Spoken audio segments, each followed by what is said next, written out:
ఈరోజు ఇండియా మొత్తం ఒక టాపిక్ మీద డిస్కషన్ పెట్టుకోవడం, జాగ్రత్త పడాలా, భయపడాలా, వద్దా ఆలోచిస్తున్న సందర్భం ఏంటి అంటే పాకిస్తాన్ మీద యుద్ధం.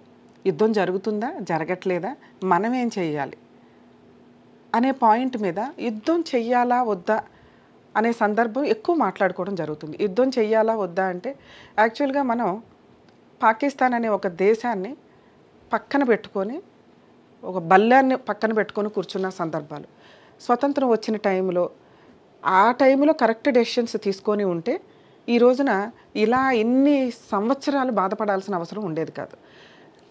పాకిస్తానీ సంబంధించి వ్యక్తులు ఎవరైనా గానీ ఒక సెంటిమెంట్ ఫీల్ అవుతూ, మా దేశంలో ఉండాలి, ఆ దేశంలో ఉండాలని వెళ్ళాల్సిన సందర్భం వచ్చినప్పుడు కొంతమంది ఇండియాని ఇష్టపడి ఇండియాలో ఉండిపోయారు.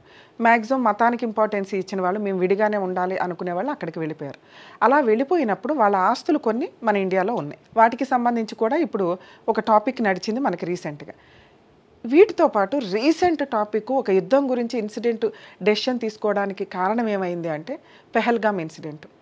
ఈ పెహల్గామ్ ఇన్సిడెంట్ యుద్ధం టాపిక్ వచ్చేసరికి చాలామంది మానవతావాదులు, అది సెలబ్రిటీలు అవ్వచ్చు, జర్నలిస్టులు అవ్వచ్చు, ఒపీనియన్ ఎక్స్ప్రెస్ చేయడం అనేది జరుగుతుంది. ఖచ్చితంగా మనది డెమోక్రటిక్ కంట్రీ కాబట్టి ప్రతి ఒక్కళ్ళు భావస్వేచ్ఛ ఉంది, వాళ్ళ ఒపీనియన్ని ఎక్స్ప్రెస్ చేయగలుగుతారు.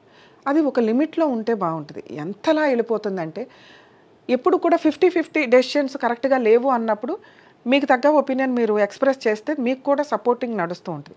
90% తీసుకున్న డెసిషన్ కరెక్ట్‌గా ఉంది అన్నప్పుడు మీ ఒపీనియన్ లాగానే ఉంచాలి.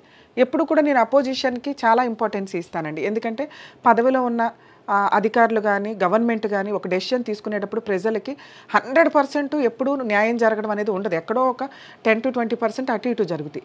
తీసుకునే డెసిషన్స్ మేజర్ రిజల్ట్ మంచి వ్యక్తులకి మంచిగా అందరికీ మేజర్‌గా ఉపయోగపడుతుంది అన్నప్పుడు అపోజిషన్ పార్టీ ఆ 20% యొక్క మైనస్‌ని ప్రజలకి తెలియజేయడం అనేది కామన్‌గా జరుగుతుంది. అలా ఉండడం వల్ల పవర్‌లో ఉన్న వాళ్ళు గానీ, డెసిషన్ తీసుకునే వాళ్ళు గానీ కంట్రోల్ అవుతారు. సో, ఎప్పుడూ అపోజిషన్ పర్ఫెక్ట్ డెసిషన్స్ తీసుకోవడానికి, ఎవరైతే అధికారులు పర్ఫెక్ట్ డెసిషన్ తీసుకోవడానికి అపోజిషన్ యూజ్ అవుతూ ఉంటది.